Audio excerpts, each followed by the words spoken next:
Don't screw up, Ant. Don't screw up. Let's go, D-line. Let's go. Let's go.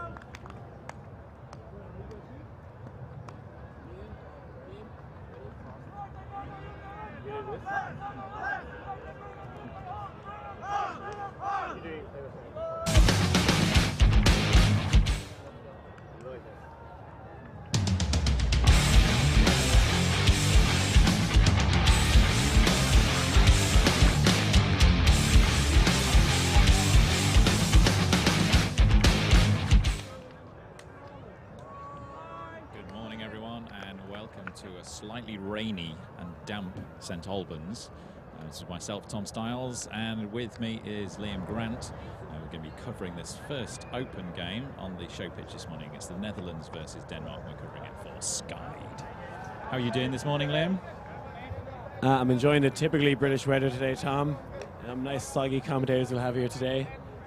Yeah, no sun cream needed, thankfully, but no wind, as yesterday was quite a windy final, so it's nice to have a calm day here today. It's the first time Netherlands and Denmark have competed in the Under-23 World Championships. Neither were present in Toronto, so it's interesting to see how they'll fare here today. Yeah, two strong European sides we've seen these compete at a number of World Championships in the past, and of course at European level we're very familiar with them.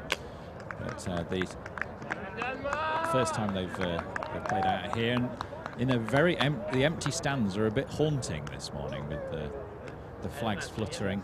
It does create an atmosphere, but it's rather muted compared with yesterday's full excitement of the opening ceremony. Yeah, and as we see the Netherlands pulling now, quite a short pull. So Denmark jogging up to the disc. They've sent 5 men down. It's going to be a centre stack. Cleans the disc. Fairly conventional setup. It's the number 93. Nice side arm down the line. There's no space deep. Netherlands take away the option, swings across the pitch. Backhand, back again. Looking for options as a cut out on the break side. Breaks nicely, disc flying high. A little bit of a slip, skiddy surface here. And very static downfield, really nice break. IO across the pitch. Around his man, and again, but the slippy surface here is catching a second player out. Couldn't adjust his run. And the number 99 player there. We don't have a 99 on our roster. And Netherlands start now. Far side of the pitch. And again, a turnover. No infractions signalled by the game advisors. Disc is back in.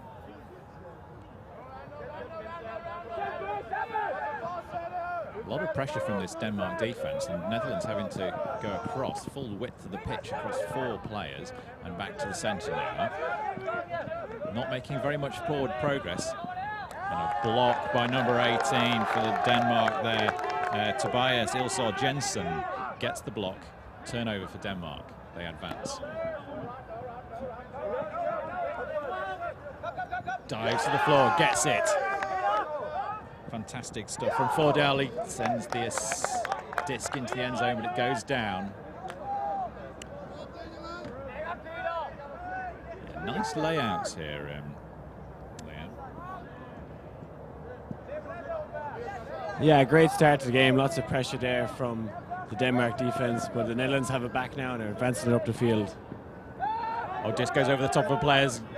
Nice recovery back up there for 73. No, a real awful put there from 73, which is Vincent Koppen. He manages to collect the garbage after he's the miscue of the disc over the top. He was right there to collect it, but sends it straight into the ground. And I think this weather conditions just causing a few problems for the players.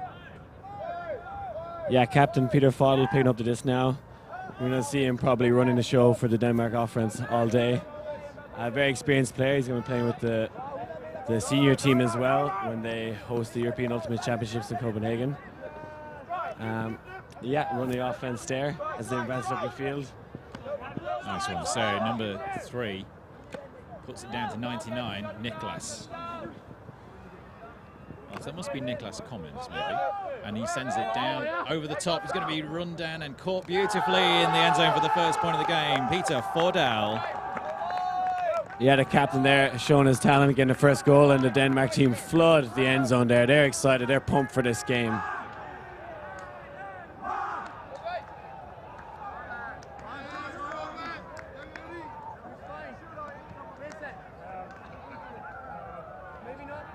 To check that number 99 player for Denmark there, really, because his name says Nicholas on the back of his shirt, but he's down as 98 on our schedule, our roster.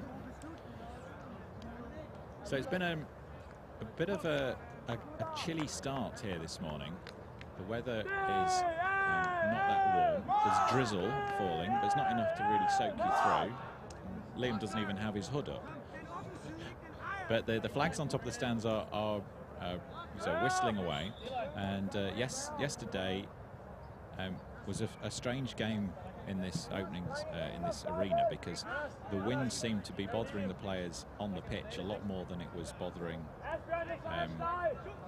the players in the stand, the people in the stands. The stands seemed fairly sheltered, and on parts of the pitch it was also very sheltered, but not everywhere. As the play continues, Netherlands advancing, fast cuts, mid-pitch, he sends it, it's going to go deep. Number 20 underneath it, reaches up, block from Denmark, who, to be fair, had great position, was always going to get that block.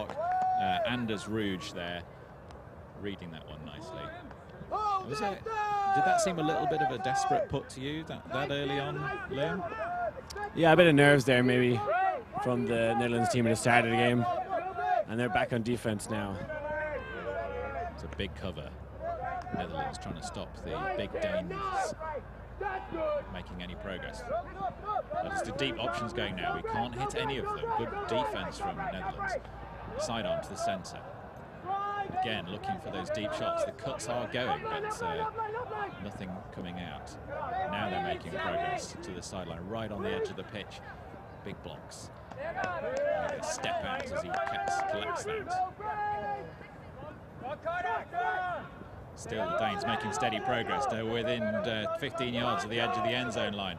Looking for a cut up the line. Number 10 makes that nice cut into the end zone. Beautifully done from the Danes. Textbook stuff. Very steady, low, very high percentage passes. Didn't take any risks, didn't put any big discs up, and they've scored that one. And if there is a breeze, that is an upwind score. So yeah, Danes 2-0 up in this one. Yeah, some nice handling there by number 77, Tarp. I tell you what, Tom, I could do with a bit of Tarp right here now to keep me dry as well. The Netherlands, known as the tallest nation in the world, and you can see that now in the field. There's a lot of tall players, and same with Denmark as well. A lot of players on this field well over 6 foot. So it's great to see these physical matchups, and we'll probably see some deep shots from this Netherlands team as well. We've seen a bit of a nervy start from the Netherlands so far. Feeling the pressure of the fast-cutting Danish team. In fact, both these sides are pretty enormous, aren't they? There aren't very many short players around today. They're all both me and Liam are 6 foot, and we're struggling to see over the tall shoulders of both teams here.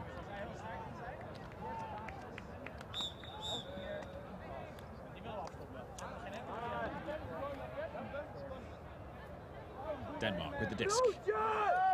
Number 10 pulling, that's Mortensen. And it's going to be collected back at the end zone by Joe Ricci.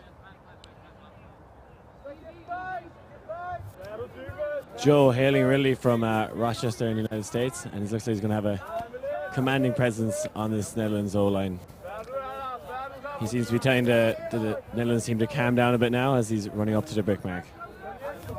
So Ricci finds Fenstra. Fenstra back to Ricci. Ricci's looking deep, he's got options available. Just manages to keep a foot in. making progress down that line. That's a disc that's high. Ricci reads it well and collects it. It was not intended for him, but he was aware. Great game awareness there. And there's been a foul called. And the game advisor's signalling. The play was fairly frantic up pitch. Not everybody heard that called, so good signalling from the game advisors. Uncontested. Very useful having the yellow shirts around the pitch from a commentary perspective, to be able to just communicate what's happened. Sometimes when the calls are on the far side of the pitch, you really don't get any sort of indication of what's happened, but the game advisors are very helpful in that regard. So Mortensen marking. Hands low, darting around. Not very many options. One up the line now. He's going to go over the back, and he's going to have to be chased down hard, and it is chased down hard. Netherlands making a move across the pitch. Ricci once more, the tall figure with the baseball cap. Another disc over the top, considering how tall these players are. There's a number of discs that have gone over the top. A little too high. And these, is it a couple of times sidearms or backhands up pitch into this slight wind. Have just caught a little breeze, risen above the intended player. And this time it's a deep shot that goes up. It's going to be floating. It's going to be chased down hard by the red cap of 42. He's caught it just outside the edge of the end zone. There's space. And there's unmarked people in there, but no, the Netherlands have capitalized, got down there quickly, but not quick enough. And Denmark make an easy score. Number 69, Ramos Fink, putting that one away. But all the hard work was done by 42, Sven Strutz, who made a great pace down there and collected that from a good downfield pass.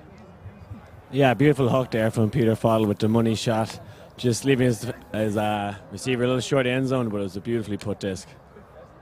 Yeah, nice and calm under that sort of pressure. I think sometimes you get a bit of head rush when you've made all that big effort to get down there and collected the disc nicely, and then to have that sense of mind to just settle it down. Let's make sure this goes in.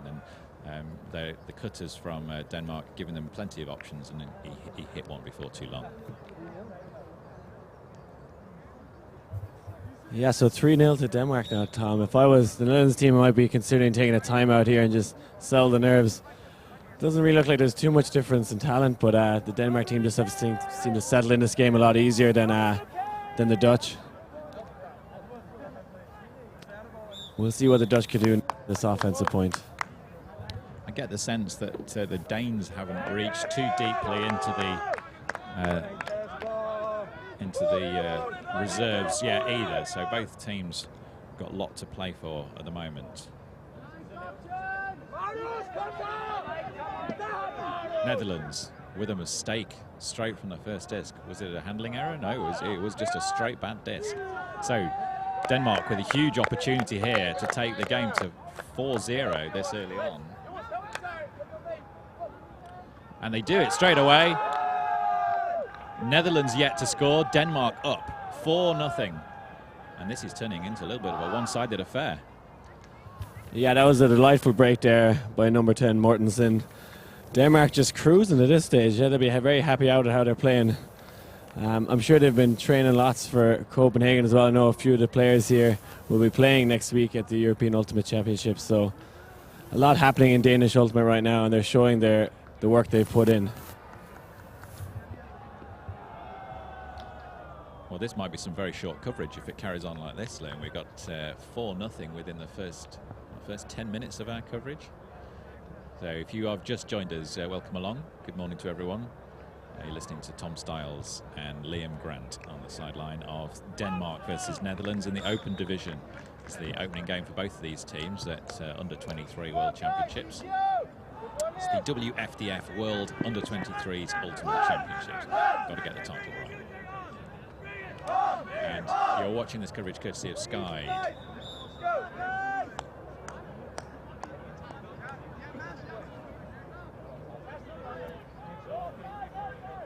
Netherlands with the hands in the air signal, and the offside has been signalled by the game advisors. You can see them at the side of the pitch there with their hands across the top of their head.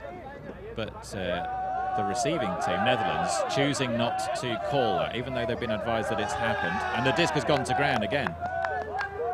Quick, nervous turnovers from Netherlands. Denmark with the calm but rapid offense.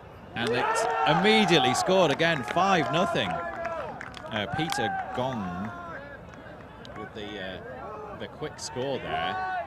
And it's probably just worth talking about what the game advisors do with this offside rule, Liam.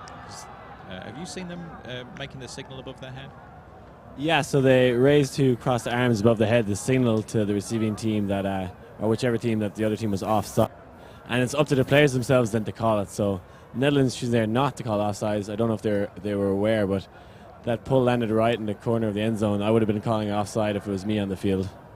And the penalties are quite severe for offsides. If the first time it's called, it's just a re-pull. But that is your only re-pull you get. After that, if you're offside again for the rest of the game, you concede territory.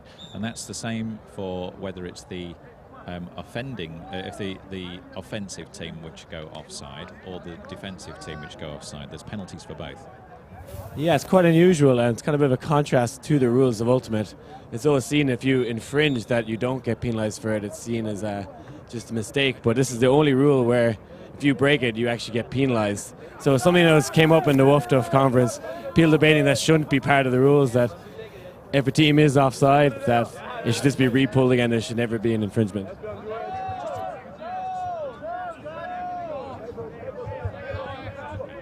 Yeah. Over the top, and it's caught with a straight block, foul, and it's been uncontested.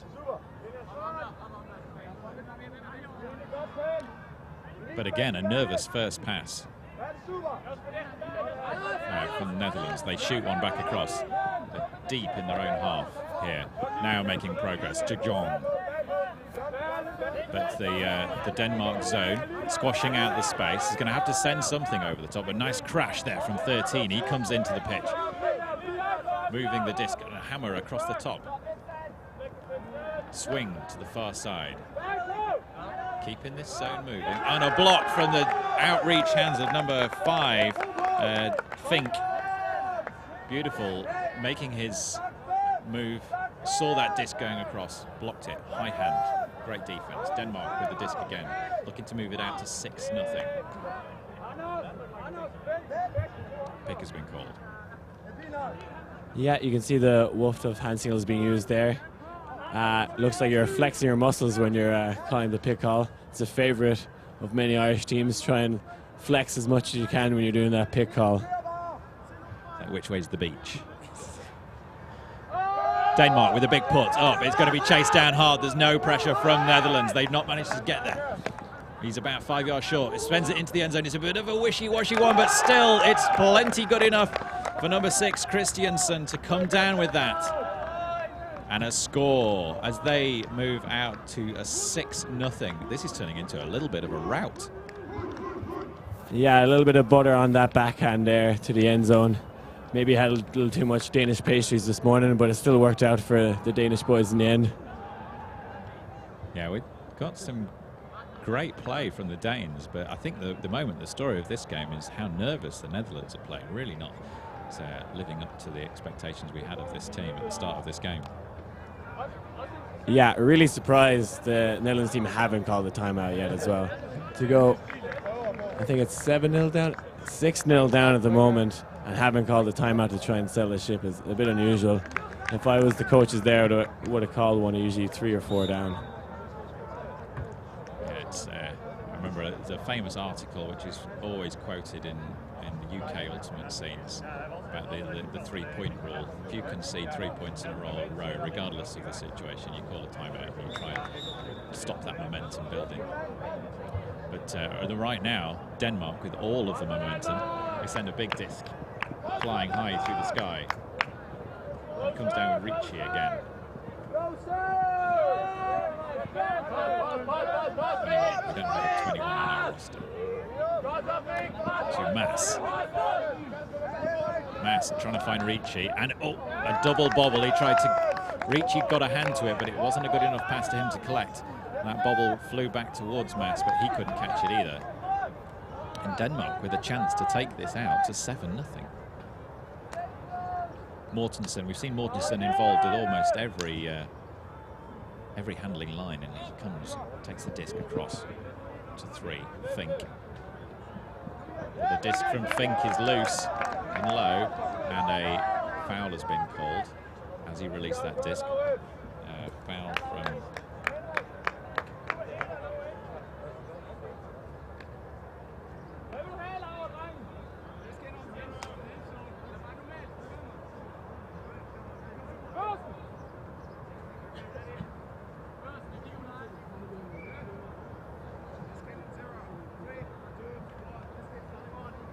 so Loretz with the disc, sends it across, it's too high, it's going to be chased down by Denmark. A grab for another point. Denmark take it out to 7-0. They're walking all over the Netherlands, and there's still no timeout from this Netherlands team. I'm not sure what's going on in their heads, but it's certainly not manifesting itself on the pitch. So this is unexpected, and this might be some of the shortest coverage Sky'd have ever done. Yeah, I think we might be going for an early lunch there, Tom. Yeah, still no timeout, but you never know. It could be halftime fairly soon for the Netherlands if it continues the way it is. Joe Ricky trying to get the offense going here today, but he's just struggling a little bit at the moment. Can't find his receivers. The Denmark team looking very athletic. Chasing down that goal, Jakobsen, number 93, just cruising by his Dutch counterparts to get that score. Denmark seem to be loads more physically aggressive in this game. They really seem to be attacking the disc at every opportunity. As Netherlands just seems like a bag of nerves at the moment, not performing to their own ability, not performing with any belief. Nervous passes at every opportunity, but let's see if this point is a changing of the tide. 13, Huskars. Nice disc, dead centre of the pitch now. Options downfield. Collects a little bit of a bash from Stutz. Blonde hair. But a disc that's too high. It's going to be collected nicely. Good backup there from the 19 shirt. Netherlands keeping hold of this. A travel called.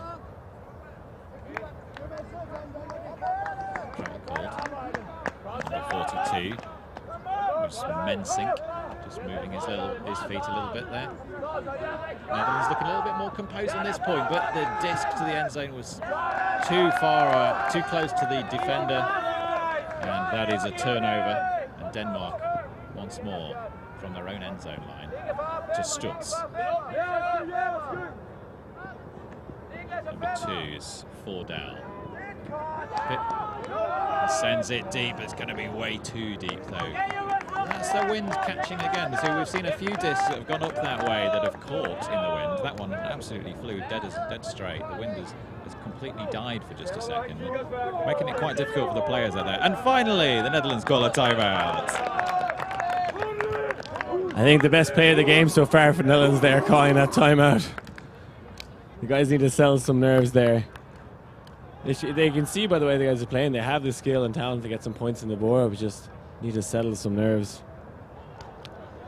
Yeah, but a fun game to watch, some good plays so far. The Danish team trying to build on this offense like a good game of Lego. I'm impressed by how close to their players the Danish players have been. You know, on defense, they've been right on the tail. Every Netherlands cut has had a Danish player right on their back.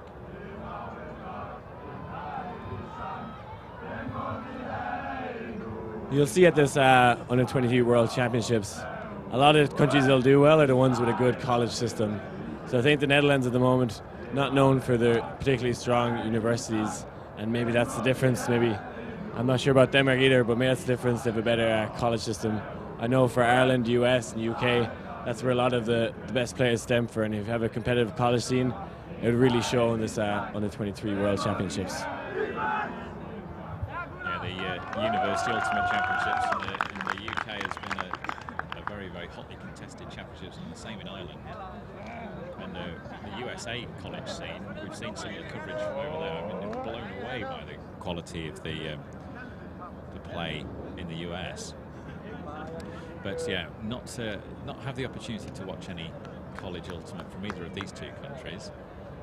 And the Danes just seem to be performing so solidly, a lot of belief and confidence. I think this is probably one for the sports psychologist to have a look at this game afterwards and say, look, what went wrong? What was wrong with the frame of mind of the Netherlands?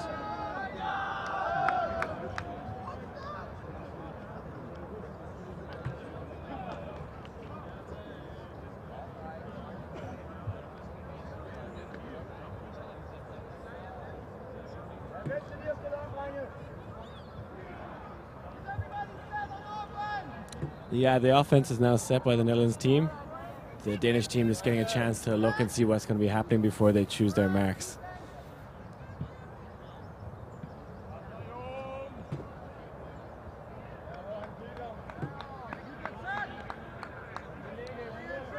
Netherlands with the disc, and the disc comes back in. Pressure from Studs, but he's manages to make a couple of safe passes. De Jong half cutting, then stopping, then cutting again, but Fordell was there, capitalising on the hesitancy of that cut. Again, that lack of confidence, lack of commitment in the cut, really causing problems. Fordell. Nice flick out. Just the two handlers cutting for each other.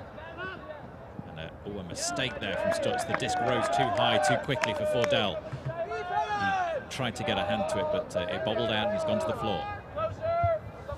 Yeah, unusual for Fordell. He's been so strong so far in this first part of this game. And just, yeah, a little drop there, but repeated then by the Netherlands just giving it straight back. Now we're starting to see this sort of domino effect of nervous cutting leads to people throwing the disc too far ahead. Pressure from the Netherlands leads to a turnover, so double turns. The Netherlands have got it back. No enthusiasm in the cuts deep, no cuts deep at all, in fact. 22 with the disc. Lines 19.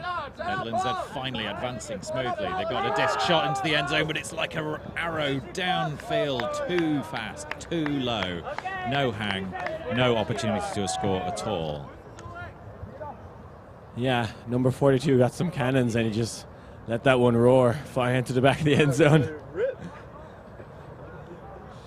Yeah, that's not the pass you want to be putting out there for your receiver. So that's, again, those nerves for the Netherlands been a big factor in this game so far. And another timeout call, this time Denmark calling their timeout. So we talk a little bit about the tournament that we've had so far. Liam, you had an opportunity to watch the opening ceremony yesterday, and I think you were commentating on the opening game between Great Britain and USA. What have you made of the tournament so far, and that opening game in particular? Yeah, I found the opening game really enjoyable. I think I realized early on that because it's an under-23 championships, there's probably a little more turnovers than you see in maybe more experienced club level ultimate, but the athleticism is definitely there. During our showcase game yesterday, people were throwing their bodies around, and I was glad to see the British guys probably coming up better in the air and skying a few Americans. I think they weren't expecting that. I was talking to them this morning at breakfast. I'm staying in the same accommodation as the US team, so it's nice to chat with them in the morning over a nice full English breakfast. The food has been great and the accommodation has been fantastic. For those of people staying in the accommodation will know our bathrooms are something out of like a Boeing 747. They've put in these like space like toilets for all of us to use. I'm sure when Neil Armstrong went to the moon, he was using one of these on the way up. It's all futuristic here in London. It's worth noting that this is the same venue and the same tournament team which will be running next year's WU23 championships. So a lot of the work that's gone into putting this one on will be sort of analysed and snagged. And any mistakes that are made this year will be sort of written down, noted down, and worked on and to improve for next year's. But we're back in with this game now. Denmark and the Netherlands in the open division. You're listening to Tom Stiles and Liam Grant for Skyed. And the score is 7-0 to Denmark. Netherlands yet to get on the scoreboard at all. Nice flowing offense, fast cutting, aggressive running. Fordell with the disc now. Looking deep. No, goes for the short option. Number 99 reaches. Niklas not quite able to get that. He goes to ground. It was a Fordell with a mistake there. That was uncharacteristic. Now, can Netherlands finally capitalise on another possession? Koek. Moving the disc quite nicely now. The Netherlands sends it into space. He's looking for it. It's over his head. It's behind him. Is it too deep? It is way too deep. And again, the Netherlands not quite going there. He's obviously spent a little bit too much time in the gym. Yeah, it's his second turnover at this point, looking for the back of the end zone. He's not scared to throw it, but needs to execute those throws better. The Danes playing quite a passive defense. They're quite happy just containing the Netherlands, and they're confident if they can shut down most passes that the Netherlands will just turn over themselves, and they've been doing so far. And yeah, the Danes looking a lot better at executing those deep throws, and that's why they got 7 on the scoreboard. Another turnover there for the Danes. Netherlands with a chance to score now. Yeah, Danes can't afford to get complacent, even though the Netherlands aren't playing well here. They need to execute when they do have the disc. Huskins, number 13 shirt, back again. High grab from 42, Menzink. And a block right on the end zone line from Fordell stops that score from the Netherlands. But yeah, I think you're right. If you were to come and watch this game from a point of view of learning about how these two teams play, I don't think you'd glean very much, because Danes. Oh, I know. It's not. It's been called as a foul and uncontested. It's gone back, but they've turned it over again. Yeah, I don't think the rest of the Dutch team knew that there was a foul being called, because they were stacked behind the play and not in the end zone. So everyone thought it was a turnover, bar the man on the disc, playing a bit of a backward stack there, unusual offense. I'm glad it wasn't just us it was caught out. Stutz running, chasing down. A little bit of a late grab there. Took his eye off the disc a little bit, and next gone to ground. Huskins again. To Koek. Koek looking down the line to Huskins. A little bit of a knock on the feet. And that was Monk. Just catching his... As he was trailing the offensive player, just caught his ankles. Knocked him down. So is that it? Are they going to bring him back? Are they going to give him the disc? Can't be a score. So yeah, it's Netherlands disc on the edge of the end zone. Big heavy mark, low hands. He's trying to stop everything that Huskins has got. He's going to have to go back across the pitch, and he finds 42. Netherlands in the middle of the pitch. Hard bid. The defence from Denmark is relentless. Even that close to the end zone, what looks like a fairly easy open pass has been blocked. Fast cuts down pitch, but they're not taken. Stutz in case, steady, going for the cross pitch, and it relies on Fordell going full length to keep that one alive. Good captaincy, demonstrating what's required to keep this game moving. 99 is Niklas. The Danes, steady, Fordell being involved again. This time there's a deep option on Stutz, and the disc is perfection, floated beautifully out in front of Stutz. He's going to bid, and he dives. What a showman he is. The long blonde hair flowing behind him like Superman. Yeah, looked like some mythical god there diving in end zone. I don't know what you'd call him, the god of gratuitous, I don't know. Completely unnecessary there, but we like that here at Sky Magazine. Happy to see those golden locks flowing. It was perfection, wasn't it? He left the ground, the hat left his head, the golden locks flowed, caught, land, beautiful. And the Danes, having had a little bit of a fluttery point there with a few turnovers from both teams, managed to crush another point out of the Netherlands, and they move out to 8-0. What is turning out to be probably one of the most one-sided games we want to cover all week. Yeah, wasn't really expecting such a steamrolling from the Danes, but they live in a very flat country, Tom, and that's the kind of stuff that happens up there, you know? They just keep rolling. That was a steamroller gag, wasn't it? You're listening to Tom Stiles and Liam Grant for Sky Magazine, covering the opening game of this pool. in the open division, Denmark and the Netherlands, two European powerhouses, but only one of them has got the power turned on right now, and that's the Danes. Denmark really, really firing well. Netherlands struggling with nerves and lack of solid. Again, a mistake there from Richie, who's been so solid, has been the most solid part, but this time it's the receiver, Cohen van der Sluis, makes that mistake. As he comes to the disc, it goes to the ground, bounces off his chest. It's the 10 shirt of Mortensen. And he sends it. It's like a laser. Beautifully positioned disc straight into the end zone. Very little roll on it, very little height on it. Just a great read. Knew that that disc needed to go fast. And straight into the end zone. And it's half. And the half is at Bagel. Yeah, 0-9 right now at the moment. The Netherlands need to take a break, eat some stroopwafel, and come up with a new game plan here, because it ain't working for them. I'm hoping to have one of the game advisors come out for a little halftime talk, and we'll get to know a little more about what they're doing. I'll see if I can go track one of them down now, Tom. So yeah, it's Liam's going to run off and grab a game advisor. There's another Liam over there, Liam Kelly, who might be interested in talking to us. Chap with the beard. Liam is a member of staff at UK Ultimate and does a lot of development work for the UK Ultimate scene. He's also very excited about being part of this game advisor setup and keen to see it done properly and done right.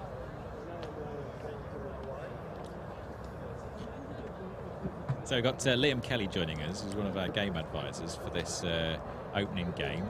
Bit of a one-sided affair, Liam, but from your point of view, just talk to us a little bit about the role of a game advisor and how it differs from the observers in the US. So I think actually a perfect example, I'm looking at the camera, I think a perfect example was that last goal. Okay, so the player was not in the end zone. He caught the disc and then his foot was on the ground and he flew into the end zone. So not a goal. It's not our responsibility to call in and out. But if we'd have been asked, I would have said that a player was not in the end zone. So the players are still responsible for making the calls, and what we say is not binding. They can always disagree about the fact that I've given my perspective. But you know, I was best placed there to see, standing right on the line. So pretty good situation for somebody to be able to go to a game advisor for that. Had it maybe have been a 7-7 situation, you know, and it was like big point for them, there might have been a call. So in that situation, I would have been there to give my perspective on the play. You've got 4 game advisors.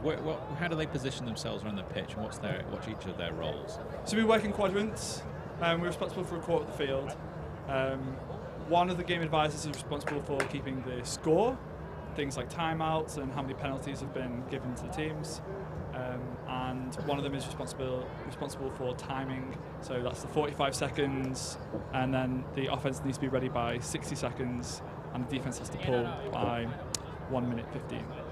And that they are the single, 2, and then 3 blasts of the whistle. Those times have come down in previous tournaments, haven't they, to try and keep the game flowing a little bit more? Yeah, it's definitely to keep the game flowing, and teams generally don't need that much time. In the show game yesterday, I only got to 3 blasts of the whistle twice for the whole game, and at that point they were already sort of pulling, so it wasn't really, no penalties were going to be given for too much time being taken. Let's talk to us a little bit about the offside rule, because that's an area where there's a significant change from what we're used to in the sport of Ultimate. Normally with an offside, it's very difficult to tell without a game advisor there whether the other team has been offside at either end of the pitch, and the penalty is only that it's just a repull if it is ever called. But this time it's quite different. Can you just explain the differences? Yeah, so I think it's, first of all, really important to understand that being offside can be a huge advantage to the team who pulls. And equally to the team who are on offense to get down the field and be set up before the disc has been pulled. So to sort of give that a bit of gravity, there are now penalties for being offside. So the first offside is just a repull, as it was. Okay, but subsequent offsides is field position. So if it's the pulling team that's offside, the offense get the disc in the middle of the pitch, and there's a big X right there. So that's not even at the brick mark. They get it right in the middle of the pitch. Okay. And if it's the other way around, and it's the offensive team who are offside, they take the disc in the middle of their own end zone. It's like a reverse brick. They That's literally what we call it. We call it the reverse brick. wow. So they're going Centre field and reverse brick. Okay, so centre field if the team who are pulling are offside, and the reverse brick if the. So describe how the offside works for the offensive side. Where do they actually have to be standing? So offside works exactly like being in and out of the pitch works. So it's not your body, it's not a plane that you have to cross, but your point of contact has to be within the end zone. For the offense team, that's 1 foot on the line. For the defense team, it's mostly about the puller, and it's about having them release a disc before their next point of contact is over the line. So they can be almost entirely over the line, like with some sort of outrageously large pull that has them fall over, and they wouldn't be offside. But equally, you know, it's still safer just to be deep in the end zone for a big ball. The Danish team were offside quite a lot in the first half, and then when they were taking a few steps back, actually their pulls improved, and so did their speed in getting down there. Actually, it's quite interesting to note that we have penalties for times as well. So the first time is just a warning. The first time you take too long is just a warning. Subsequent time violations is loss of timeouts. If you have no timeouts to give, you're then given the field position like with the pulling. And how have the players been receiving the fact that you are here and the fact that you're offering signals and advice around the pitch? Is it generally improved things, and what's the reaction been of the players? I think almost entirely so far the players have really preferred the fact that we've been there, and we're not getting on the field really quickly, and we're not being very forthright with our opinion. We're only giving it when asked and all those things. I think it's okay to say that in the show game it speeded things up. There was one call in particular that was quite clear that the two players weren't having a decent conversation between the two of them. It was a little bit tense because at that point GB were down and they were feeling a bit stressed, so the conversation didn't go straight away. So we were on the field almost immediately just to make sure that they talked to each other. We weren't there to go on and render justice or anything like that. We'd just get them to talk, and when they realised that we were there to give a perspective on whether or not the disc was up or down, they asked us, we gave it, they accepted it, and the game continued. And I think the crowd really appreciated that. So I'm no doubt you'll be back here to explain this for all the other people who are watching the Sky coverage this week. But thank you very much, Liam Kelly, for explaining to us the role of the game advisors at this week's Under-23s World Championships. Thanks, Tom. It's really nice to see you again. Cheers, buddy. Right, so we've got one Liam out and another Liam back in. We've got Liam Grant here. My name's Tom Stiles. I'm joined by Liam Grant for Sky. The score is 9-0 in this rather one-sided battle of the European titans of the Netherlands and Denmark in this opening game for Sky. Liam, just talk us through how you think the game is going to change in this second half. Yeah, we saw the Netherlands team there trying to boost up the team morale. They did a bit of a kind of a snaking through the field there as a team and singing songs, and it's great to see that they're trying to keep spirits high and they're not going to give up on this game. It's going to be very hard for them to come back, but I definitely see them getting a few points on the board now. But at this level, 0-9 down, it's very hard to get back in. We see Peter Fodel there, the captain from Denmark, getting ready for the next point. Sensational play for him so far. And if the Danes keep firing the way they are with their deep shots and their solid handling, it could be a tough day for the Netherlands. At this point, I think it's more about sort of rescuing some pride for the rest of the week. Because if you go into the rest of the week with a very low score in your first game, it can really affect your morale. And I don't think the Netherlands team are as bad as they're playing at the moment. They're just having a really tough opening game, and they've come out against a Denmark team who are unwilling to let them have even the slightest yard of advantage. Talk to me about this 25 player for the Netherlands, Ricky, what are we calling him? Yeah, I believe it's Joe Ricky. Hails from Rochester in the US. I think he's been living in The Hague now for the last while, playing with a team there. And obviously they're trying to use his American experience to run this offense, but still not really connecting like they'd want to. Yeah, surprising for the Netherlands. They've got a good history of Ultimate now. They've proved the second biggest grass tournament in Europe happening there, Windmill Wind-Up. I'm sure a lot of the players there have played at it or are involved with running it. You got teams like Nuts, the university team there. So there's plenty of Ultimate happening in Netherlands that they should have the talent coming up from the youth side. We've seen some big names come out of there like Eric Duisberg, the Kraken, Fuka Schap, Yerum as well. So they've harvested some talented players from their youth programs. So I'm sure they'll be doing it with here today as well. Okay, so conflicting fortunes between the two teams so far. Danes doing great. They've also got a fairly big squad in comparison to the Netherlands. Danes got 21 players, Netherlands only 17, which for a big international tournament is quite a low number. But considering it's not a big journey to get from the Netherlands to London, it may be representative of how the domestic scene is for this age group.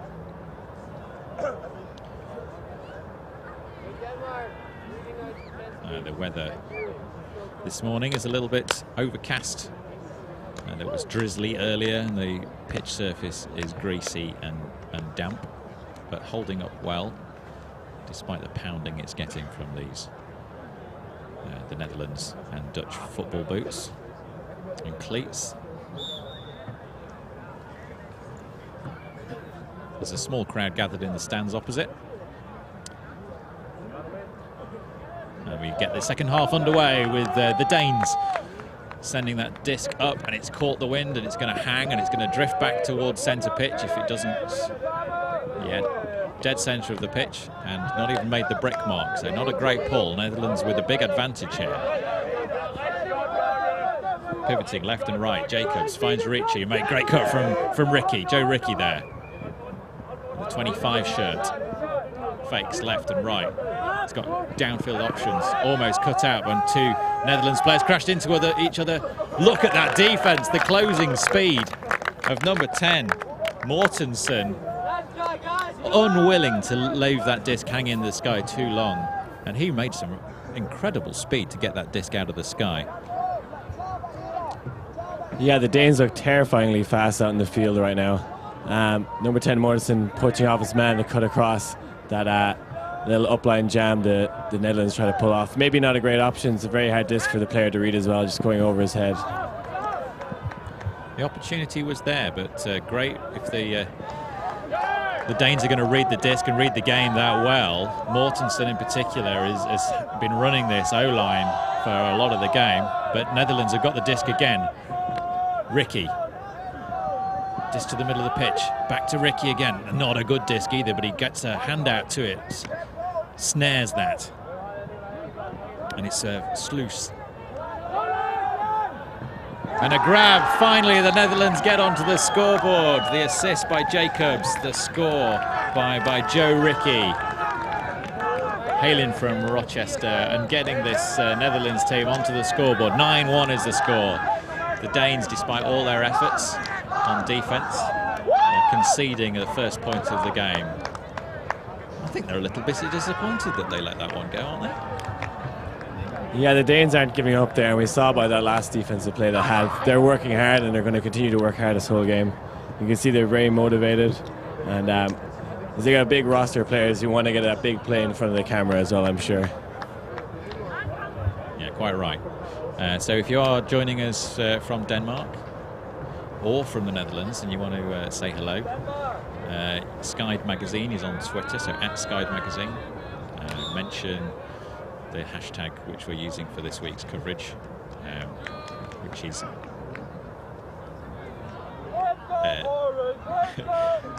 WU23UC.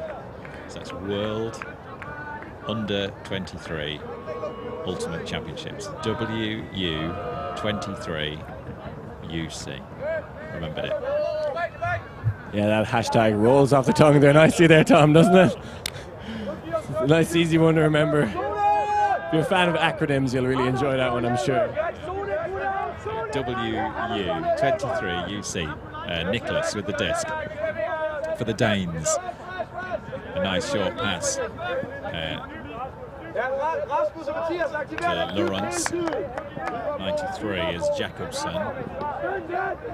And Jacobson again making a nice cut, continuing his cut down the line. Nice blast through that Dutch zone. And Fink with the disc. Jacobson again. He's been dominating at this point. Oh, a mistake right on the line. Number 7, Anderson. They made some nice flow down there. Yeah, the Dutch trying out a little 4-man cup there at the start of that play. Didn't really seem to slow the Danes down, but they managed to get the disc back anyway. Netherlands advancing once more. High jumping catch. Number 37 shirt of Drix.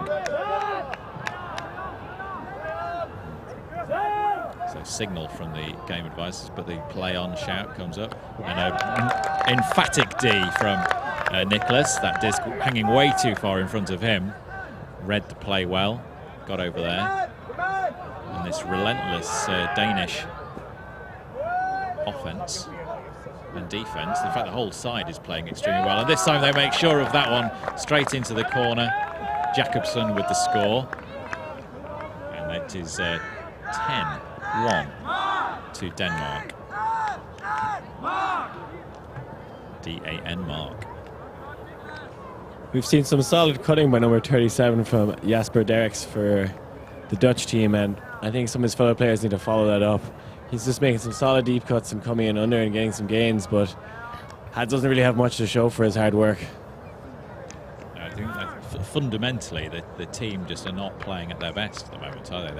They're far, far from it, and they're feeling the pressure which the Danes are putting them under, and the Danes have just been relentless in this game so far. No mercy. They've got no compassion for the Dutch situation here. Netherlands really, really struggling. Their heads are down. Their body language is all over the shop. But they're not going to get no quarter given by the Danes as they continue the march. And you just think that 1 point for the Netherlands, you wonder how many more there's going to come the rest of this game. The Danes with Stutz, with his long, distinctive blonde hair. The Ricky, and that's Brandsma. Brandsma with the disc, looking for Ricky behind him. And Ricky making quick darting runs in order to keep the disc alive there. Netherlands running out of downfield options pretty quickly. Every single time the stall is reset, the Netherlands having to work hard, and that disc bobbles and flies and makes it difficult to catch, and a turnover. Denmark with about 15 yards to go before the end zone. Stutz coming again. Really no space at all downfield. Every time the stall was reset there for the Netherlands, they're looking down the pitch. They've got nothing coming. Everything's been taken away by this hard-cutting Denmark defence. But now they advance themselves. Denmark moving the disc beautifully to Monk. Looking for the sidearm option. Resets it to his handling colleague. And a nice 1-2 there. And there's 2 players, which means someone's poached somewhere. Jabs it in to the front corner. Nice grab by the 19 shirt of Poulsen. The first opportunity we've had to see him on the pitch. So, what can you say about these Danes? Well, they're putting the foot down the gas, and the Dutch look like deer in the headlights right now, being dazzled by this Danish performance. And yeah, they need to get out of the way of these Danes in their steamboat car going straight through them. Yeah, it's been a very, very one-sided match so far. We'll get on the Twitter. Myself and Liam have got access to Twitter out here, so if you want to give us a quick tweet, we're following at Skyd Magazine with the hashtag WU23UC. WU23UC, okay? I've remembered it now, you can too. And other things you can follow on Twitter, the official tournament hashtag, the official tournament Twitter account is UK Worlds. So at UK Worlds. If you can, you want to follow that, you'll pick up all of this year's tournament and also all of next year's tournament as well. So they'll be tweeting for all of that. Offside being signalled again by Liam on the far side of the pitch from the game advisors. But the disc has gone out, so they'll be bringing it to the brick mark already.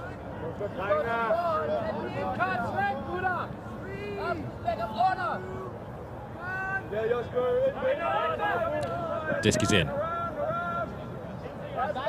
Koek. Menzink. Nice cuts from Derricks, we saw doing some good work earlier. But a mistake on the throw and a foul called as the disc was released. He's caught his arm. And that accounts for the bad throw from Derricks, who's made an impact. What little impact there has been from the Netherlands team has come from a very few number of their squad.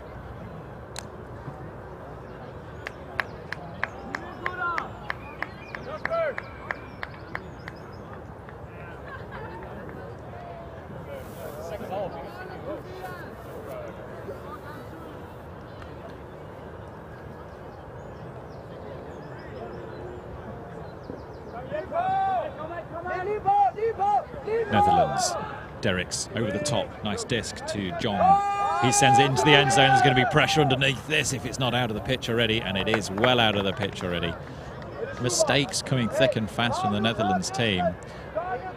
And Denmark playing with a smile on their face and heart of steel at the moment. They're really putting their foot down and putting the pressure on this Netherlands team. Say hi to Clary, who's following us, angrily drinks on the Twitter. She's enjoying the coverage. Thank you very much, Clary.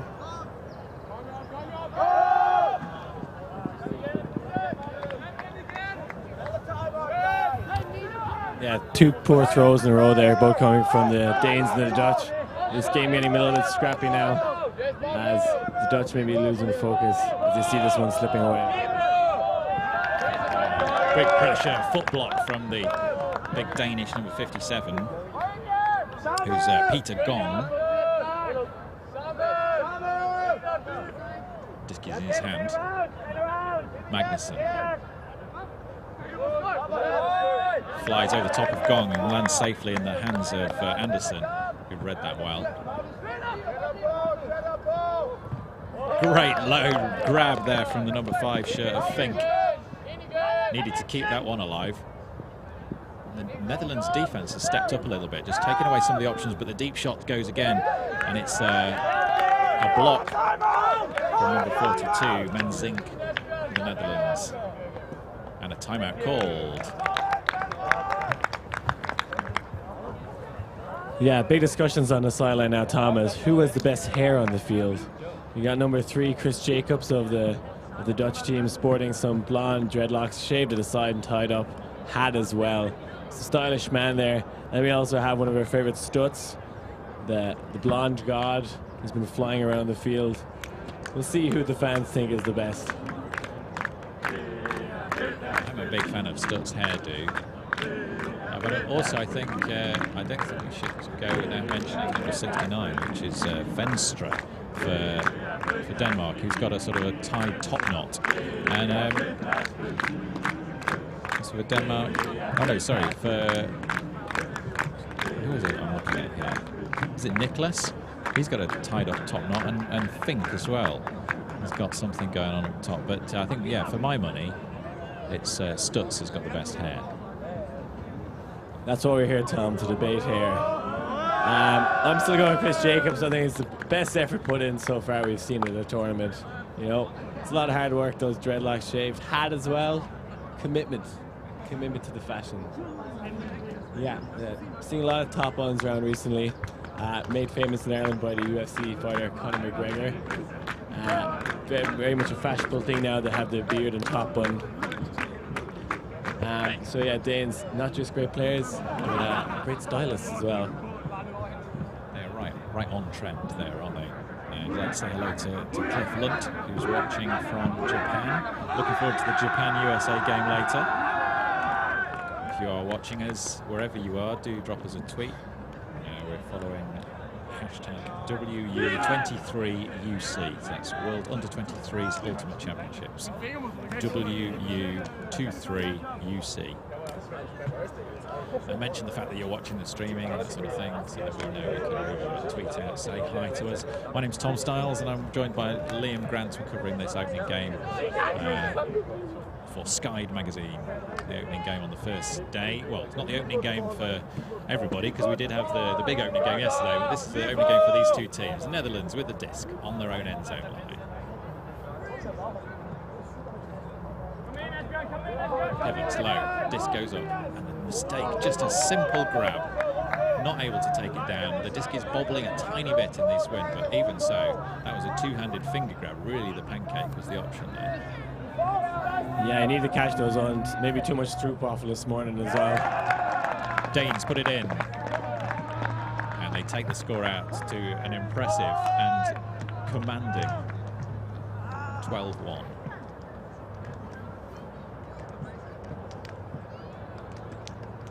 Was it 11-1? 12-1. Something won. We'll know when the Netherlands score again, because there'll be some big celebrations. There is a rather forlorn-looking Holland flag over in the far stand with a gentleman wearing an orange hat. And had clearly come here for a day of sort of patriotic ultimate supporting. And that's not ended as well as he'd hoped. No. Well, I'm glad you didn't have to travel too far from the Netherlands. Probably a parent there on the sideline, giving support anyway, wearing orange hats. Great to see it. Great to see some fans here. I imagine as the day goes on, we'll see a little more packed of a stand, as a few Ultimate players might have had a nice sleep in this morning at a beautiful accommodation. We talk about the two games coming up, or we'll wait for the next break and we'll talk about the games we've got coming up today. Big pull from the number 10 shirt of Mortensen, the Netherlands star. They're very deep with this horizontal stack that the Dutch are playing. Ricky. Mistake from Ricky. Even the strongest players on this Dutch team are making mistakes. Disc goes to ground again. And the Dutch have got it. Sorry, the Danes have got it back one more time. The flags are laid out on the floor. Mortensen has the disc in his hand. He's got a straight stack ahead of him. He's looking to swing it, but a mistake. Too close to the number 10 shirt of Sluis, who knocks it out of the sky. Ricky signalling again to the players, you're too deep, comes shorter. Two cuts into the same places. This is just basic stuff and training that you work it out when you're practicing. Who's going to cut first? Into space. Ricky sort of dominating this, almost playing a god point here. Every other pass is going through him. We need to come up with something new now. Number 3, Chris Jacobs. Back to Ricky, but Ricky's got so much pressure on him because every single pass is going back to him. The rest of the team are not involved in this. Yeah, 2 drops there from Ricky, but you got to feel he's touching it about 3 or 4 times as much as any other player, and the Danes know they're trying to get it to every time, so there's a bit of pressure being put on him. He must have a pretty tidy mark on him as well, but the disc goes up, it's flying high, it's going to be caught in the end zone easily by number 32, it's Turp, and that is a score. Takes it out to 13-1. So yeah, I think they will have identified Joe Ricky pretty early on as one of the top players on this Dutch team, and they've put a tight mark on him, not letting him get away with anything. So even though he's trying to dominate this play, every single pass that comes to him is going to be under a lot of pressure, and that pressure is paying the Danes relentlessly, keeping the foot on the Dutch head. And they're not letting up for air right now. Yeah, watching every last little bubble disappear as they submerge the Dutch team here. With the Dutch keeping a positive spirit, I'd like to see that, and they know this is the first game and there's a lot more to come from them. And more importantly, these are young teams here. We like to see just getting squads developed. It's their first time at the Under-23 World Championships, so it's great to have them here, and I'm sure they'll improve as time goes on. Yeah, it can be a long week. You know, for a lot of these players, this will be their first big international experience, and they're going to change. They're going to grow and they're going to develop. And by the end of the week, this might be a very, very different Dutch team. But right now, these two teams are in completely different leagues. And the Danes are counting the passes now as Netherlands reset back. 3 passes, and still a zone. At some point, we're expecting this to turn into a man. 6 passes have gone already. The Netherlands enjoying a little bit of freedom here. They're playing a bit more fluidly against this Danish zone than they were against the man, who just crushed all of their space.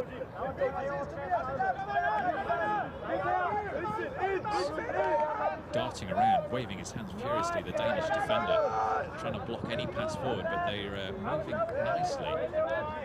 Netherlands suddenly looking a little bit like they've got some time and some confidence to this. We know how to play against the zone. I'm not too worried about this. Quite sure why the Danes have decided to change their such an effective defence. Maybe they wanted to practice this for themselves. Disc up into space, nicely done. Netherlands flowing beautifully through this zone. Everything's been run through number 13, Huskens. Disc that goes low but is caught comfortably. Again, the Netherlands making solid, confident passes, quickly moving the disc from one side to the other. The counting has stopped. So that must have been a distraction for the team to expect it to go to man at some point, and it didn't. And they're flowing beautifully, the Netherlands now. There it seems to be cutting with a fresh enthusiasm. It's the first time they've really strung this many passes together, the whole game. Sends it out to the side. Huskens again with the disc. Backhand, steady to Koek. Sidearm, waves it away. Blast that one underneath and a mistake finally. So the patient Denmark zone just waiting and waiting for that mistake to come. It did come. Yeah, the Danes trying out a 3-2-2 zone there, and the Netherlands team look a lot more comfortable. I think the big contrast in this team is just the athleticism, and when they're playing the zone, the Netherlands are quite confident moving this around, knowing that they don't have to battle with any individual player athletically. I think that was them more just trying to try something else out for the rest of the tournament, see how it goes, because I think they know they can take this Dutch team in a man defense. Yeah, the Netherlands didn't really have to force that throw. It was a great opportunity for them to get another score on the board. The Danes sticking with that zone pushed the whole way down the field. We now have a pick called.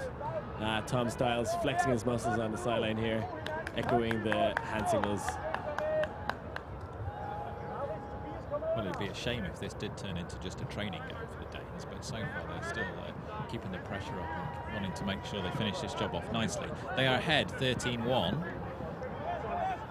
as they got the disc now, making sure that all of the players on the team get a full look at this pitch and this tournament. And Anders Rouge marking Koek for the Netherlands with the disc. Looking for an option at the line, finds it, but it's loose and it's over the top, and a pick has been signalled. The game advisors signalling, and some of the players on the sideline joining in with the signalling as well, which I think is really helpful, so everybody can see that a call has been made. Game advisors just offering their opinion about where the disc should go back to, at what point the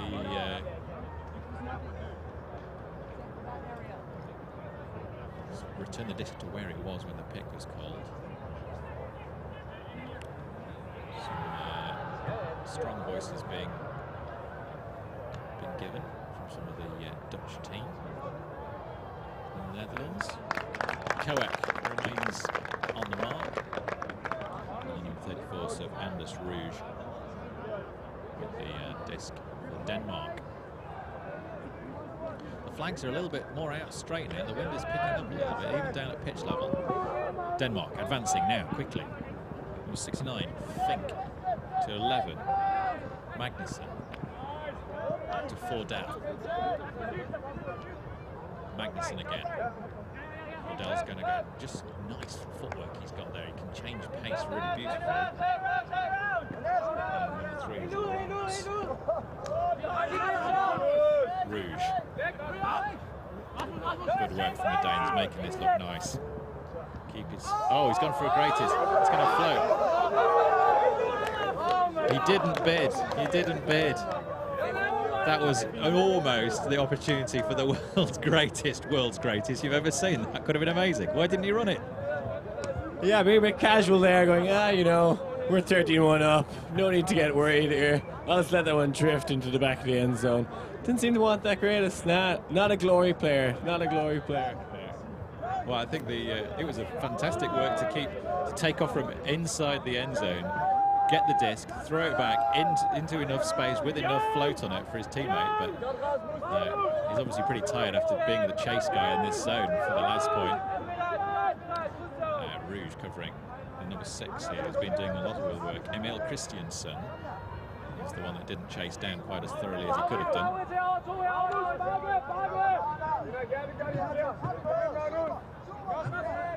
The zone quite evenly spaced, looking for options over it, around it, through it, or just into the ground. The Danes finding the sweet spot with this zone and crushing any life out of what flow the Netherlands managed to achieve in the previous point. One-sided game here, but the disc has gone up into space. There's going to be some pressure on it, but not enough pressure to keep the disc away from Fordell.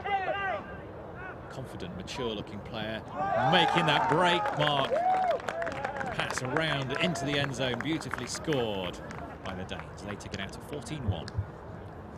Yeah, delightful little buttery backhand there from Fordell after making that great grab as it floated up in the air. He's been so solid, and I'm sure we're going to see big things from him at the European Championships as well, as he's playing for the host nation. Yeah, the European Championships are in Copenhagen in 2 weeks, or start in 2 weeks. So the players here, if they are playing here and in Copenhagen, they've got to finish this week, then get a week off, and then they're back on again. And a lot of Great Britain players from the Open team who were in the stands yesterday watching that opening game. They're really looking forward to their opportunity to go out, get the GB shirt on, and meet with the top opposition from Europe.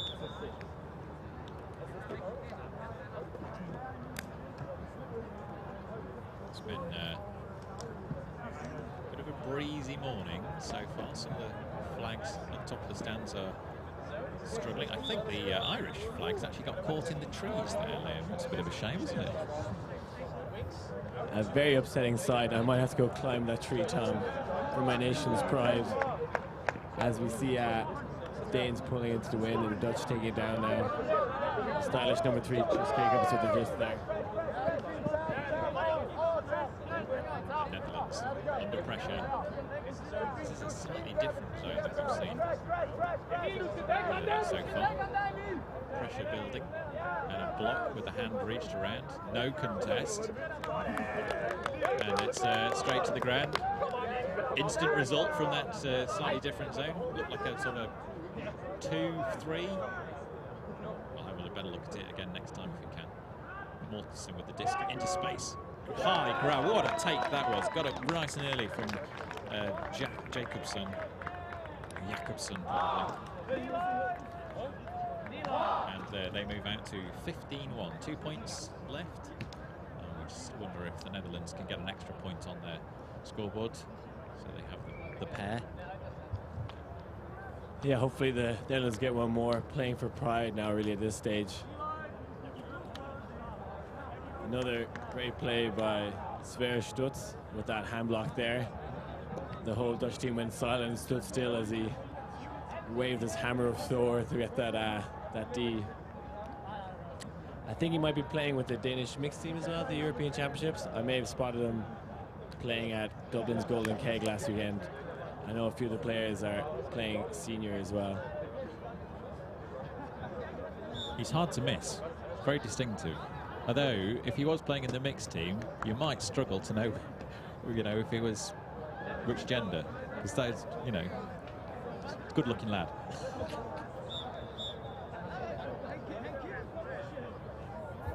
All right, Tom, let's keep things PG here, okay? We can all admire a nice-looking chap, but let's not take it too far, okay? I have Joe Ricky standing beside me as well. Another great-looking chap. Some stunning blokes in this field here. Yeah, Joe Ricky wants to shout out here. Shout out to my boy Matt Bandish, if you're watching at 5 a.m., and everybody from Rochester. Yeah, that was the annoying American accent of Joey Ricky there. Don't worry, we'll keep it European from here on out. Netherlands struggling through this zone again. Nice disc over the top. Looking a little bit more confident. There was a little bit of pressure on that one, but it's moving now. Direct, so that's a poor disc. It's going to hang. He's got to brought it down. Hung up in the air. Got to swing that. Got to swing it quicker as well. Denmark team moving their zone left and right. Nice disc through the gap. Derek's space, but it's gone up. It's high. There's going to be pressure underneath this. Can the Danes? Danes have got the D. Disc the floor. And really, in that final third, the Netherlands need to keep the flow going and not just jab it in like that, especially if the disc into the end zone is going to be so poor. Time for 2 Danish defenders to get underneath it. Made sure of the D. Those nerves, those decision-making skills that Netherlands have got need some work before the end of the tournament. The big disc goes up. It's going to be out of the side of the pitch. Too deep, too far. The wind, it's downwind, that throw.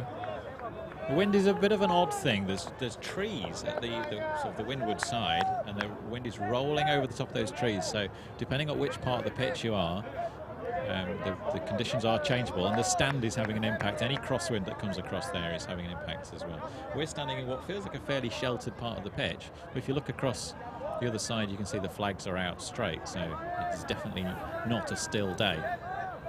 Netherlands breaking out of this zone again. The Danes with the turnover, and now they've got a chance to move again, but creating enough opportunity for Netherlands' mistakes and taking advantage. On the sideline now, Denmark with the disc. Going to go around across the pitch. Didn't pivot out the other way. There was plenty of space, but he's going to jab it down the line again. Seems shame that he didn't... there was a great cut on the break side there. One step backwards, he could have broken that force. But he chose not to. And the Netherlands have been given another opportunity to advance.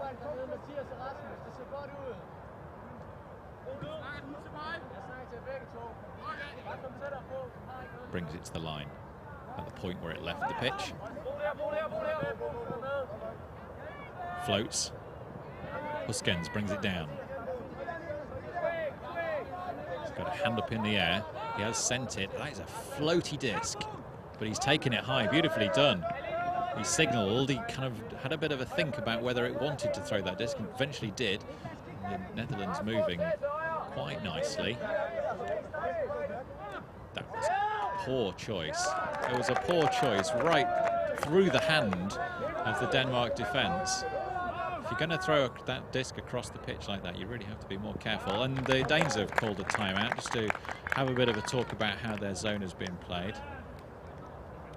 But Netherlands, well, they're going to have a debrief like no other at the end of this one, aren't they, Liam?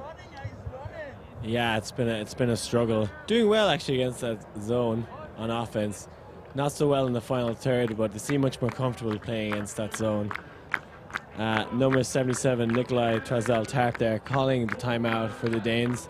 Interesting to see what they're going to do now. Maybe they're going to try a set play, practice some things, see if they get their offense even more solid than it already looks. Some beautiful singing as well by the Danes during this timeout. As the 7 on the line are doing a discussion, we see some nice dancing and singing by the Danes. Maybe their ultimate is better than their singing voices from what I can hear, but I admire their passion. Stuart's now rolling around the floor in quite some fashion. We've obviously started something with this hair commentary. Tenung Dings on Twitter says, "Don't you like Jasper Derrick's hair? His colour matching the orange shirt." Netherlands go for it. So, and Rebecca Kunda says, go Dutchies, it's all in the mind. And hello also to Chiara. Come on, boys, rooting for the Netherlands. If you are watching, please could you turn up my mic volume? I will do that for you, Leo.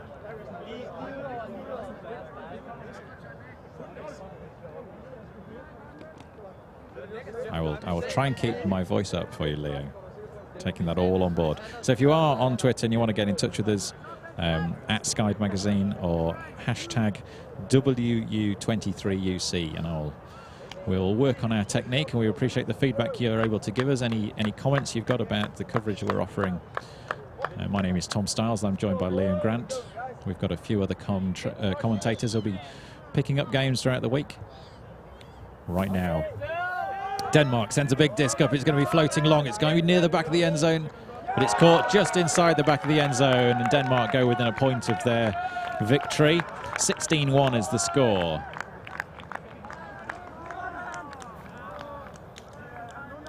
High-fiving themselves all the way back up the pitch.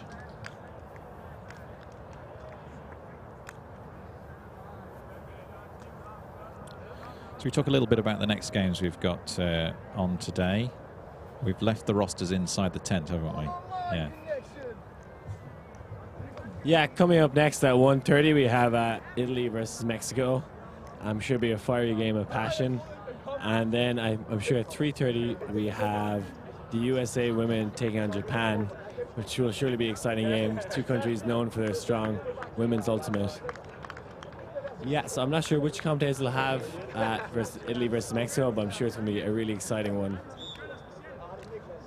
The Italians have a very strong youth development program headed up by the famous Davide, who's been doing a lot of coaching with them. And it's great to see the Mexican team here. I think they may have finished last in the Open Division last time out in Toronto, but we've always enjoyed watching the Mexican team. They always bring a lot of passion to the field. The Dutch looking to keep this game going and get an 0 point in now. Jacobs with the disc. Moving it upfield. Danes back to their strong man defense. Ricky rips one to the end zone. Number 20 chasing it down, just can't get there. Could have been a little more touch on that disc from Ricky. Yeah, he seemed to jack it a little bit. One tiny bit of float on that disc. It was the man going deep was solid. He was free.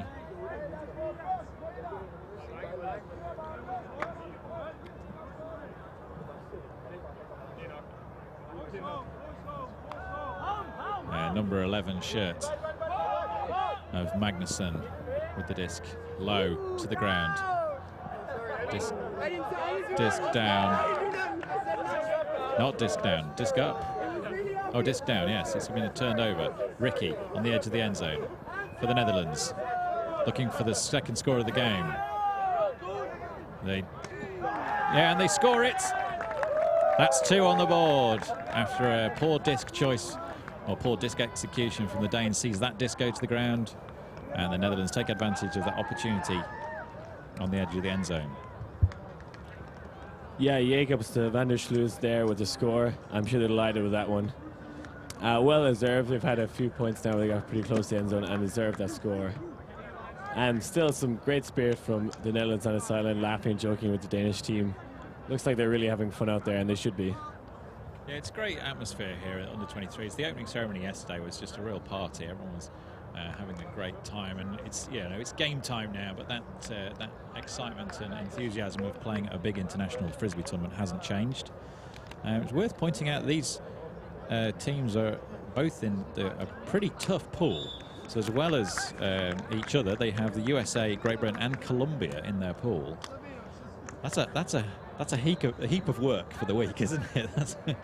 So Denmark have proved to be a strong side this week, but they're not going to have any easy games at all. Yeah, we've already started calling it the pool of death. Only 3 teams will advance into the power pools, where they'll meet 3 teams from Pool C.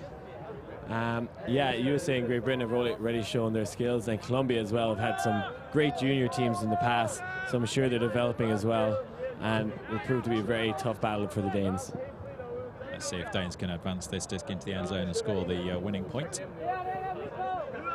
Stutz moving it nicely across the back of the pitch to Tarp. Making progress now, moving it. It's so close to the end zone. It's not quite in yet. It's Nicholas with the disc. Denmark scoring it. They take the game 17-2. Denmark. Strong performance. Great team, and they're looking to set themselves up well for a tough week in a tough pool. But no better start they can possibly imagine of having, of 17-2 against Netherlands. Netherlands disappointing, nervous at the start. Started to get their flow going a little bit better in the middle of the game, but overly reliant on a few key players. And even those key players struggling under the pressure the Danes put them under. But this game is out of the way really quite quickly. I've been Tom Stiles, and I've been joined by Liam Grant. Liam, what's your perspective on that Danish performance? It really was quite a dominant thing to watch.